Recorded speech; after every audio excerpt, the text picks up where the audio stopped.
قافلہ شام جانے کے لیے تیار کھڑا تھا۔ یہ ایک تجارتی قافلہ تھا۔ بہت سے اونٹوں پر سامان لدا ہوا تھا۔ کئی افراد سامان کی نگہبانی اور انتظامات میں مصروف تھے۔ یہ سب مال ایک خاتون کا تھا اور وہ نہایت دولت مند تھی۔ ان کی مالی حیثیت کا اندازہ اس بات سے لگایا جا سکتا ہے کہ جب شہر کے لوگوں کا قافلہ تجارت کے لیے روانہ ہوتا تھا، صرف ان خاتون کا سامان قبیلے کے بقیہ افراد کے سامان کے برابر ہوتا تھا۔ یہ خاتون دولت مند تو تھی ہی، لیکن ان سے اہم یہ بات تھی کہ وہ بہت ہی اچھی عادت اور بہترین اخلاق کی مالک تھی۔ بہت سمجھدار اور ہمت والی عورت تھی۔ اللہ تعالیٰ نے انہیں ذہانت کے ساتھ ساتھ اچھی شکل و صورت بھی عطا فرمائی تھی۔ خاتون کو ان کی پاکیزہ طبیعت کی وجہ سے لوگ طاہرہ کہتے تھے۔ طاہرہ کا کاروبار بہت پھیلا ہوا تھا۔ ان کا تجارتی سامان ایک طرف شام اور دوسری طرف یمن کے شہروں میں فروخت کیا جاتا تھا۔ طاہرہ نے اپنے اس پھیلے ہوئے کاروبار کو چلانے کے لیے بہت سے ملازم رکھے ہوئے تھے، لیکن وہ کسی ایسے شخص کی تلاش میں تھی جو بہت دیانتدار ہونے کے ساتھ ساتھ اچھی انتظامی صلاحیتوں کا بھی مالک ہو۔ کچھ عرصے سے طاہرہ ایک دیانتدار اور سچے نوجوان کے چرچے سن رہی تھی۔ ہر فرد اس نوجوان کی تعریف کرتا تھا۔ لوگ اسے امین یعنی ایمانت دار اور صادق یعنی سچا کہتے تھے۔ لوگ بتاتے تھے کہ یہ ایک نوجوان اپنے چچا کے ساتھ کئی بار تجارتی سفر پر جا چکا ہے۔ اس سے صاف ظاہر تھا کہ اس نوجوان کے لیے تجارت کوئی نئی بات نہیں تھی۔ طاہرہ نے فیصلہ کیا کہ اپنا مال تجارت اس نوجوان کو دے کر شام بھیجیں گے۔ انہوں نے نوجوان کو پیغام بھجوایا کہ اگر آپ میرا تجارتی سامان لے کر شام جائیں تو میں دوسروں کے مقابلے میں آپ کو دگنا معاوضہ دوں گی۔ نوجوان نے پیشکش قبول کر لی۔ اب وہی نوجوان خاتون کا تجارتی قافلہ لے کر شام جا رہا تھا۔ طاہرہ نے اپنے ایک خاص غلام میسرہ کو بھی قافلے کے ساتھ روانہ کیا۔ انہوں نے میسرہ کو تاکید کی تھی کہ قافلے کے نوجوان قائد کا خاص خیال رکھنا ہے، اسے کوئی تکلیف نہ ہونے پائے۔ کچھ عرصے بعد طاہرہ کا مال تجارت لے جانے والا قافلہ شام سے واپس لوٹ آیا۔ یہ سفر بہت کامیاب رہا۔ تمام مال دگنے منافع پر فروخت ہو گیا تھا۔ ایک اور خاص بات یہ تھی کہ قافلے کے ساتھ جانے والا ہر شخص قافلے کے نوجوان سردار کے اخلاق اور اعلیٰ انتظام کی تعریف کر رہا تھا۔ طاہرہ کا خاص غلام میسرہ تو اس نوجوان کی خوبیاں بیان کرتے ہوئے تھکتا نہ تھا۔ طاہرہ نے اپنا وعدہ پورا کیا۔ انہوں نے تجارت قافلہ لے جانے والے نوجوان کو طے شدہ رقم سے بڑھ کر معاوضہ دیا۔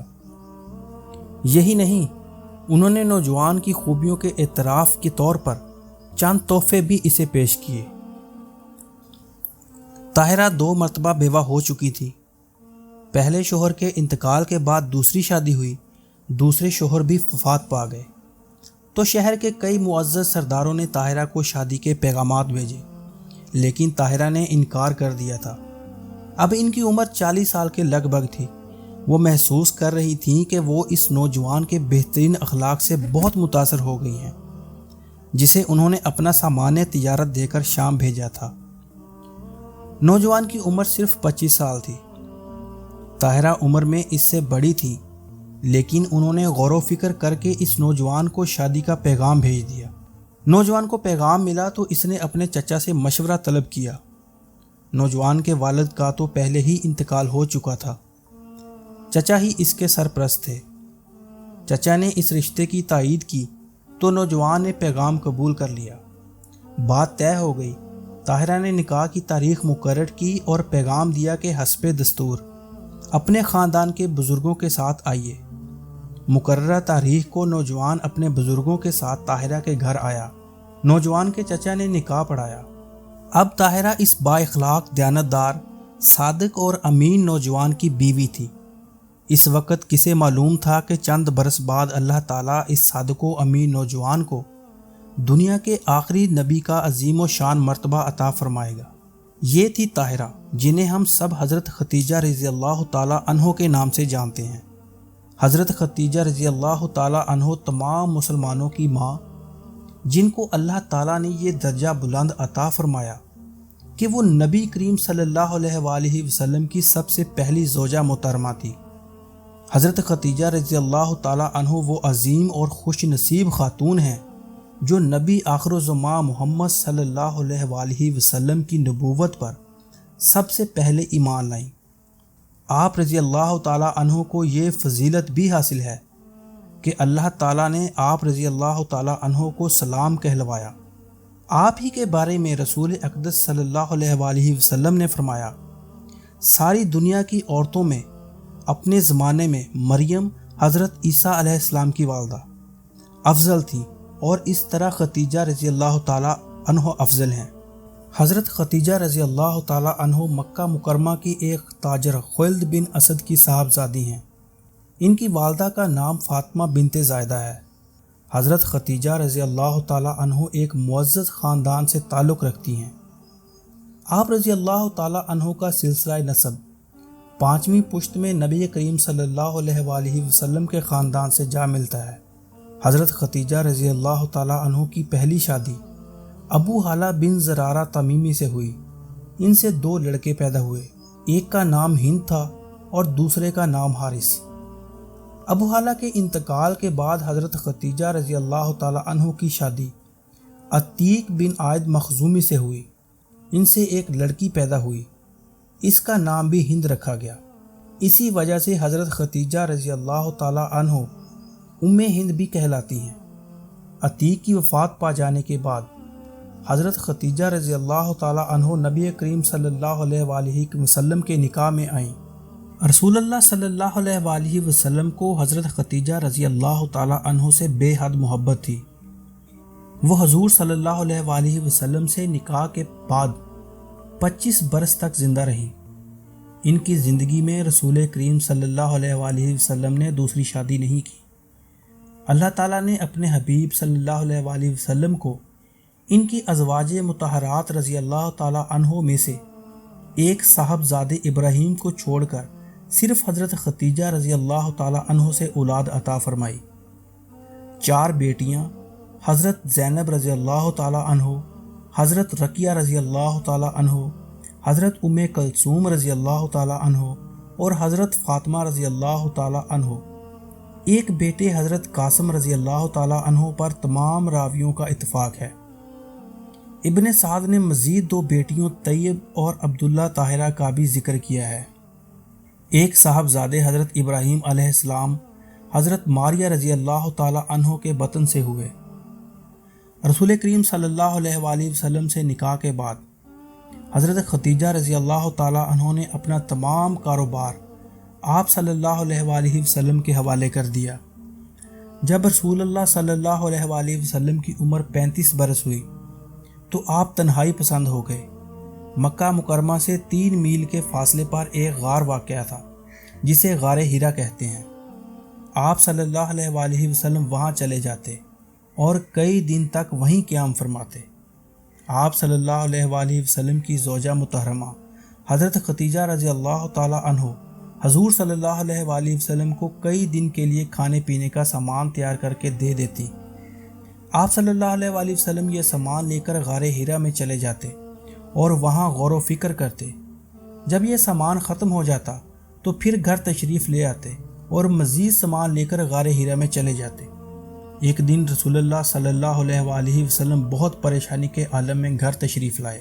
آپ صلی اللہ علیہ وآلہ وسلم نے آتے ہی حضرت خدیجہ رضی اللہ تعالیٰ عنہ سے فرمایا، مجھے کمبلوں سے ڈھانپو، مجھے کمبلوں سے ڈھانپو۔ حضرت خدیجہ رضی اللہ تعالیٰ عنہ نے ایسا ہی کیا۔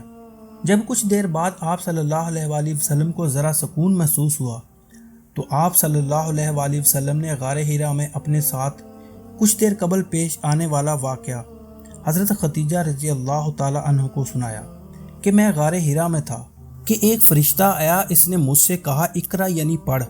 میں نے جواب دیا مجھے پڑھنا نہیں آتا۔ اس پر اس نے مجھے پکڑ کر زور سے جھٹکا دیا، یہاں تک کہ میری قوت برداشت جواب دینے لگی۔ پھر اس نے مجھے چھوڑ دیا اور کہا پڑھ۔ میں نے پھر وہی جواب دیا کہ مجھے پڑھنا نہیں آتا۔ اس نے دوبارہ مجھے جھٹکا دیا اور میری قوت برداشت جواب دینے لگی۔ پھر اس نے مجھے چھوڑ دیا اور کہا پڑھ۔ میں نے پھر وہی جواب دیا تو اس نے تیسری مرتبہ اس زور سے جھٹکا دیا کہ میں تھک کر چور ہو گیا۔ پھر اس نے مجھے چھوڑ کر کہا پڑھ۔ اس پر میں نے کہا کہ کیا پڑھوں؟ اس نے کہا پڑھو اپنے رب کے نام کے ساتھ جس نے پیدا کیا ہے، جس نے انسان کو منجمد خون سے پیدا کیا، پڑھو کہ تمہارا رب نہایت بزرگ کرم والا ہے، جس نے قلم کے ذریعے سے علم سکھایا۔ اسی نے انسان کو وہ سکھایا جسے وہ جانتا نہ تھا۔ جب تکمیل ہو گئی تو وہ فرشتہ چلا گیا اور یہ عبارت میرے ذہن میں نقش ہو گئی۔ یہ واقعہ حضرت عائشہ رضی اللہ تعالی عنہ نے خود حضور صلی اللہ علیہ وآلہ وسلم سے سن کر بیان فرمایا، جسے بخاری و مسلم اور دیگر محدثین نے مختلف اسناد کے ساتھ نقل کیا ہے۔ یہ واقعہ سنانے کے بعد نبی کریم صلی اللہ علیہ وآلہ وسلم نے حضرت خدیجہ رضی اللہ تعالی عنہ سے فرمایا، مجھے اپنی جان کا ڈر ہے۔ یہ ایک نہایت غیر معمولی صورتحال تھی، لیکن اس موقع پر حضرت خدیجہ رضی اللہ تعالی عنہ نے بے حد یقین اور حکمت اور محبت سے آپ صلی اللہ علیہ وآلہ وسلم کی دلجوئی فرمائی۔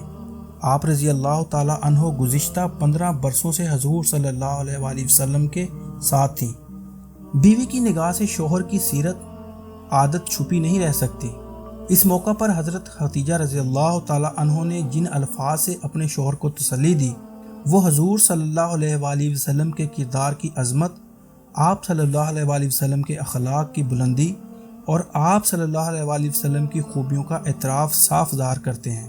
حضرت خدیجہ رضی اللہ تعالی عنہ نے فرمایا، آپ خوش ہو جائیے، اللہ کی قسم آپ کو اللہ تعالیٰ کبھی رسوا نہ کرے گا۔ آپ رشتہ داروں سے نیک سلوک کرتے ہیں، سچ بولتے ہیں، امانتیں ادا کرتے ہیں، بے سہارا لوگوں کا بوجھ برداشت کرتے ہیں، محتاجوں کی مدد کرتے ہیں، مہمان نواز ہیں، نیک کاموں میں مدد کرتے ہیں اور مصیبت میں دوسروں کی مددگار ہیں۔ اس کے بعد حضرت خدیجہ رضی اللہ تعالی عنہ نے فرمایا، میرے ایک چچا زاد بھائی ہیں، ورقہ بن نوفل، ان چیزوں سے بہت واقفیت رکھتے ہیں۔ کل صبح ان کے پاس جائیں گے، آپ صلی اللہ علیہ وآلہ وسلم ان سے اپنا قصہ بیان کیجیے گا، وہ بتا سکیں گے کہ یہ کیا چیز ہے۔ ایک روایت کے مطابق اگلی صبح خود حضرت خدیجہ رضی اللہ تعالی عنہ آپ صلی اللہ علیہ وآلہ وسلم کو لے کر ورقہ بن نوفل کے پاس گئیں۔ دوسری روایت کے مطابق اگلی صبح حضرت ابو بکر صدیق رضی اللہ تعالی عنہ آپ صلی اللہ علیہ وآلہ وسلم کے گھر تشریف لائے تو حضرت خدیجہ رضی اللہ تعالی عنہ نے ان کو یہ واقعہ سنایا اور حضور صلی اللہ علیہ وآلہ وسلم کو حضرت ابو بکر رضی اللہ تعالی عنہ کے ساتھ ورقہ بن نوفل کے پاس بھیجا۔ ورقہ بن نوفل عیسائی عالم تھے، وہ بہت ضعیف ہو چکے تھے اور ان کی بینائی جاتی رہی تھی۔ انہوں نے جب حضور صلی اللہ علیہ وآلہ وسلم سے غار میں فرشتے کی آمد اور آیات کی تعلیم کا واقعہ سنا تو فوراً کہہ اٹھے، یہ وہی ناموس ہے جو حضرت موسیٰ علیہ السلام پر اللہ تعالیٰ کی طرف سے نازل ہوا تھا۔ البلازری کی روایت کے مطابق ورقہ نے یہ بھی کہا، میں گواہی دیتا ہوں کہ آپ وہی نبی ہیں جن کی بشارت حضرت عیسیٰ علیہ السلام نے دی تھی۔ کاش میں اس وقت تک زندہ رہوں جبکہ قوم آپ کو ستائے گی اور آپ کو اپنے شہر سے نکال دے گی۔ رسول اللہ صلی اللہ علیہ وآلہ وسلم نے سوال کیا، کیا سچ مچ میری قوم مجھے اپنے شہر سے نکال دے گی؟ اس پر ورقہ بن نوفل نے کہا، بخدا آج تک جو بھی اس دعوت کو لے کر آیا ہے اس کے ساتھ اس قوم نے یہی سلوک کیا ہے۔ اگر میں اس وقت تک زندہ رہا تو میں تمہاری بھرپور مدد کروں گا۔ ورقہ اس کے بعد زیادہ عرصہ تک جی نہ سکے اور جلد ہی ان کا انتقال ہو گیا۔ ورقہ نے اپنی گفتگو میں لفظ ناموس استعمال کیا تھا۔ یونانی زبان میں توریت کو ناموس کہتے ہیں۔ ورقہ کو سریانی زبان آتی تھی اور انہوں نے سریانی سے عربی زبان میں انجیل کا ترجمہ بھی کیا تھا۔ اس کے کہنے کا مقصد یہ تھا کہ محمد صلی اللہ علیہ وآلہ وسلم پر جو پیغام نازل ہوا ہے وہ حضرت موسیٰ علیہ السلام پر بھی نازل ہونے والی کتاب توریت سے مشابہ ہے۔